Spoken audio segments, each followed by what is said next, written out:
So, good morning, everyone, and welcome on our day 3.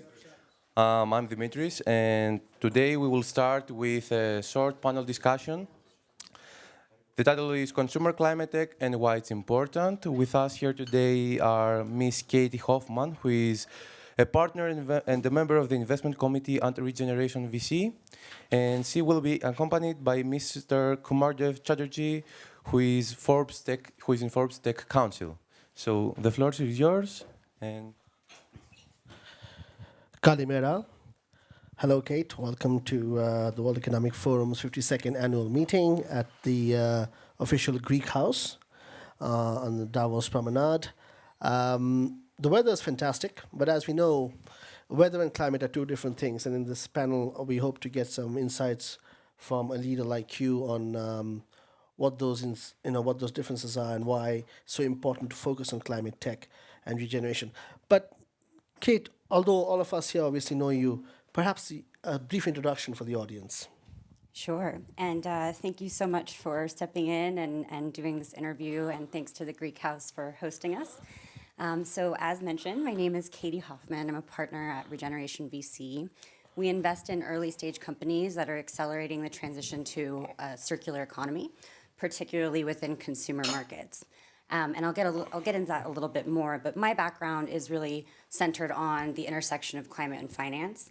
I worked for the last 10, 15 years, mostly on the policy side, with institutional investors working to get ESG or environmental social governance integration at the highest levels. So at groups like CalPERS, CalSTRS, University of California, representing hundreds of billions in public fund money, really working to address what the material risks of climate are and what that looks like in allocations of the portfolio. And that was about 10 years ago that we started that process, and now we're starting to see, I think, the real integration and thought process around ESG, and really excited about the new wave of climate tech and investment, and where venture capital can play a role in helping leapfrog the innovation that's necessary to meet climate targets as well as biodiversity targets. Yeah, thank you for that introduction. You touched upon a few points there which are obviously very relevant today. So when we look at climate tech as a space from the financial side or from the VC side, there's a range of segments, obviously. But for the public, for the general public, if I may, climate tech, the term resonates as, oh, we're trying to fix the climate, right? And how can we do that? Now, of course, we know, those of us who are in the field, we know that it's a huge challenge, and within those challenges there are smaller challenges and trends and ways of doing things. So of course there are things like ocean cleanup and other amazing projects around the world, but that's just a fraction of the investment and the innovation that's going on in the space. So as one of the VCs very much in the center of the action, what do you feel are today the most important trends when it comes to climate tech and the financing of climate tech? Yeah, that's a really, really great question. So I can break that up into a couple of different areas. One thing to pull the camera back is that we are now seeing, at a rapid pace, governments adopting policies to help with technology transfer of what otherwise was incredibly costly in terms of climate innovation. So we're talking about deep technology within transportation, greening the grid. A lot of the hardware it required for that takes time, and we are now just starting to see governments rapidly adopt policies, incentives, and work alongside private investors who have been in the space for a while to help commercialize and implement those technologies. We know right now that climate tech as a segment of venture capital has received more venture capital dollars than ever before. Yeah. It's also disproportionate and outperforming in an economy that is a little bit rocky, to say the least. In the last 2 years alone, we've seen over $150 billion go into venture related to climate tech, mostly in the sectors that I just mentioned. So transportation, greening the grid, mobility. And we believe at Regeneration.VC that there is a huge white space when it comes to the materials and the supply chains for day-to-day use of goods and household items, food, what we eat, what we drink, what we use, and that actually accounts for the UN estimates about 2/3 of greenhouse gas emission is household consumption, yet it is a vastly underfunded area of climate tech as a segment, and we believe that it's a huge opportunity to really accelerate the transition to a green economy and make consumers central to that transition. Thank you for that. So, again, you touched upon some very interesting points, and we all know this is just the tip of the iceberg. Each of these points have a lot of depth behind them. But I'd maybe like to zoom in a bit on the consumer side, because this is, I think, where a lot of the debate is. As a consumer, you get to see what's on the high street, essentially, or what has been commercialized. You're not the beta tester. You're not in the closed user group. You're not the one on that particular rig that's doing climate science and has come up with something, right? So you're really down the chain, and it takes many years to get to that point from where you've made a breakthrough in the lab, or you actually innovated and done a pilot to the point where it's in the hands of the consumer. And I feel that gap tends to make the consumer dissatisfied, or say, they talk about climate tech, they talk about all these billions that are going there, but really, what's actually happening? What's really going on? So if we were to zoom in on consumer, let's say, segment of climate tech or consumer orientation of climate tech, what would you say are the key challenges or the key trends we should look at in this particular sort of spotlight? Yeah, so that's a really great point. And I actually, just to double click on that, since the 1970s, and actually as a part of a coordinated campaign, consumers have often been blamed for their choices around climate. And then if you use plastic or something, and it's up to you to recycle, where it's really we need to be focusing on the underlying systems of recycling that need to transform, and the supply side. So for us, we're looking at three thematic areas where we invest. So this is the design, so material design. These are the inputs going into packaging, food, clothing, and that's happening at the level of the supplier and moving through the supply chain, and making those costs competitive with ostensibly what is out there in the market now, which is petroleum-based products. Right. Just about everything, right? Whether it's clothes or food, etc. And then there's the use phase, which is brands that operate as a showroom for these, technological innovations. So a company of ours, Pangaea, they are an apparel brand, right? And that's how they came to market direct to consumer. But really, they're a materials science company, and they are innovating and constantly iterating new fibers, new materials, compostability that goes into their clothing and now food products that enable the consumer to kind of soup to nuts participate in that regenerative story and not have to think about it. It's a turnkey opportunity, and they calculate and measure for this and are transparent with consumers about how they go about this. When they're testing materials and it doesn't work as well as they wanted it to, they are also transparent there. They've been using biodegradable dyes that they can showcase exactly where it's coming from, and we know that there's less toxicity for the person who's wearing it as well as the people who are making that garment. So these are the types of examples where that's not just a company, that is a brand and a platform for a lot of this innovation. And then the last would be reuse. So these are kind of end of life. What happens to something when it goes away? We know that there's no such thing as a waste. So this is reverse logistics, advanced recycling and new techniques. And also, it goes back to the design side, making sure that we're building materials in the first place that can be upcycled or put back into natural systems without causing toxicity or other forms of climate change. Very interesting. And I know that we're sort of getting to the second half of the interview in terms of the time that we have left. But when you talk about end of life, and when you talk about completely the other side, the very beginning of the innovation, which is the composability, for example, figuring out the right formula, so to speak, in layman's terms, for which will make the fibers and then go on. This is a wide range of, let's say, deliverables or assets. So as a VC, if I may, for this time or now for the VC community, what's your approach in terms of measuring your impact? Talk about outperformance. So how do you actually measure impact in this kind of a wide-ranging set of assets that need to be built and then commercialized? That is my favorite question because it is my area of expertise and what I bring to the firm. So we are one of the few VCs I know in the space that have created a comprehensive evaluation mechanism. We call it the regenerative evaluation gauge. And we've actually open sourced some of that and the tools that we use when we go through the diligent or the screening and diligence process, and what materials we look for from companies, the audits that they've gone through, if they've conducted a life cycle analysis, if they've had any sort of independent review, what their scientific team looks like, if it passes muster. So we have the internal capacity with myself and our advisory board to be able to conduct that type of scientific due diligence to align with our goals on materiality that's non-financial. Right. So the gauge allows us to do that. It pulls from hundreds of different frameworks, the SASBs of the world. We also look, now to a lot of regulations that have come online and how we are measuring materiality as it relates to scope 1 and 3 emissions. We know companies at the earliest stages, because we are investing, right around the time they're getting revenue or moving into commercialization at seed and Series A, as we call it in the States. And we know that not all of these boxes can be ticked, but we set up basically a diagnostic if we're going to invest in a company, and we work closely with their team to set targets and goals that are not overbearing, because we know that they have to get to market and they also need to scale their companies.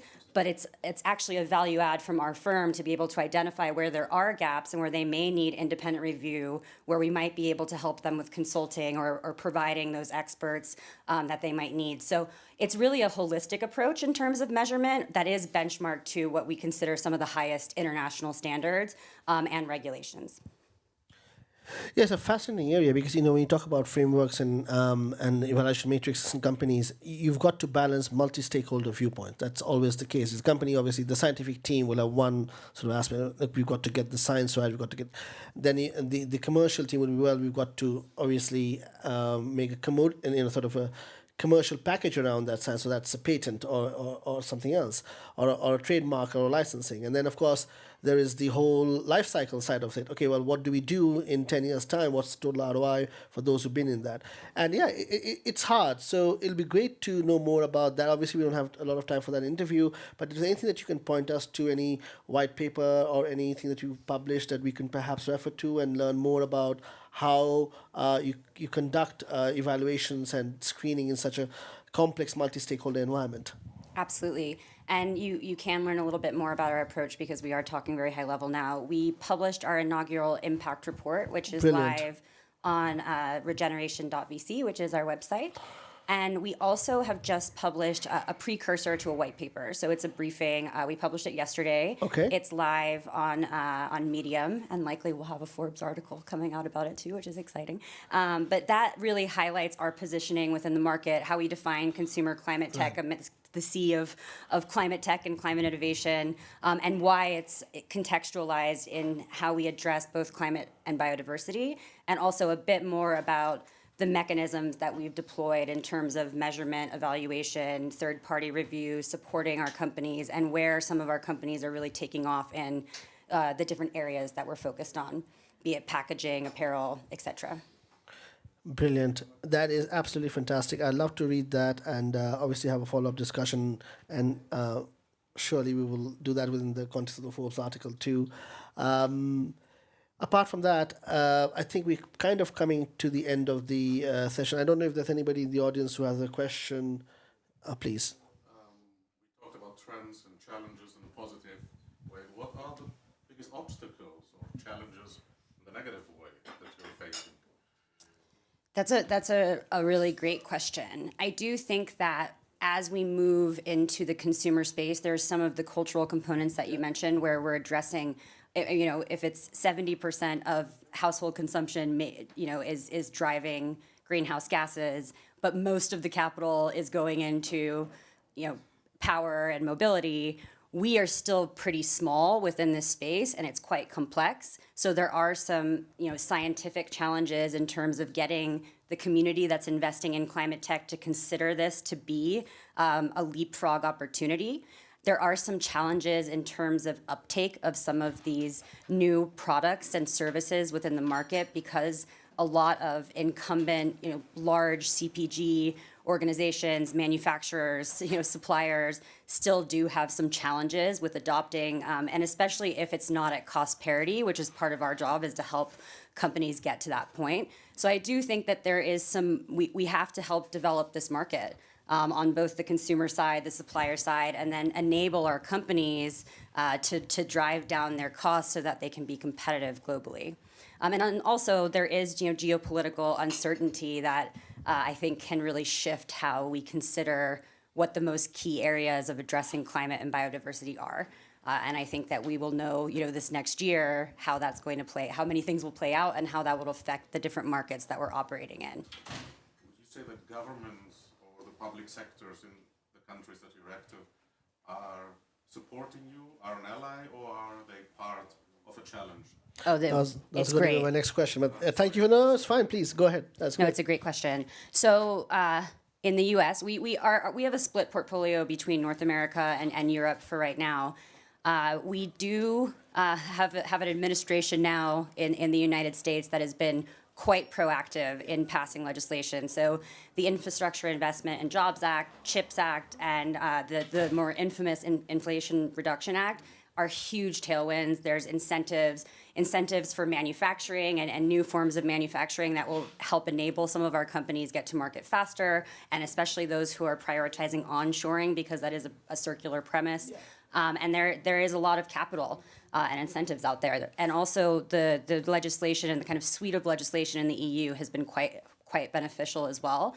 So I believe that there will be continued tailwinds, and we're starting to see regulation of financial institutions like this, sustainable finance disclosure regulation and new regulations that are likely to come through the SEC in the next year that are actually putting pressure and making large-scale investors disclose their material risk, particularly as it relates to emissions. But we are starting to see some circularity and materiality make its way into those as well. So we're seeing more in terms of positive on this side, but obviously in the U.S., our governments change frequently, so we have a lot of political, I think that the folks focused on policy and ensuring that we protect certain components have their work cut out for them too. Yeah, and I personally think that the onshoring, though it's great in terms of capital incentives and the way that's encouraging local innovation, is to some sense a risk as well, because now we have the EU saying, reacting to the Biden administration's action, saying, no, well, we've got to have our own moat, and we're going to focus on climate tech, as in EU climate tech. And obviously, I'm a part of the European Commission. I work with multiple things. And I think that would be a mistake to have these sort of isolated climate tech areas, one in the US, one in the EU, and companies that could scale globally would actually be badly disadvantaged from that. However, having said that, we've found ways around that in the last 30 years. I'm sure we'll find ways around that in the future. I believe we're coming to the end of the sort of time we have. So, Kate, what are your final thoughts? And obviously, you can speak about a range of topics, but perhaps because we're obviously in Davos and the World Economic Forum, let's focus on 2023. What would you say, as we do in Davos, in our crystal ball, and at the governmental level, at the intergovernmental level, at the corporate level, and even with the innovators and VCs, is that what would you see as 2023 looking like for climate tech, and where would you see us be next year when we are back in Davos? It's a great question. So I will leave you all with this. I do believe that given the trends, regulatory, scientific, technological, we are going to continue to see leapfrogs in innovation. Yeah. There has been a almost singular focus on net zero and what that means. And I do think this is the year that it's going to broaden from kind of uniform technologies in the areas that I was mentioning to a broader array of solutions that can enable us to draw down carbon. I think that COP15 in Montreal around biodiversity is really going to push both governments and industry to think about how their supply chains impact natural capital and the value at risk that we're putting as we pollute natural systems and don't consider what our waste cycles look like.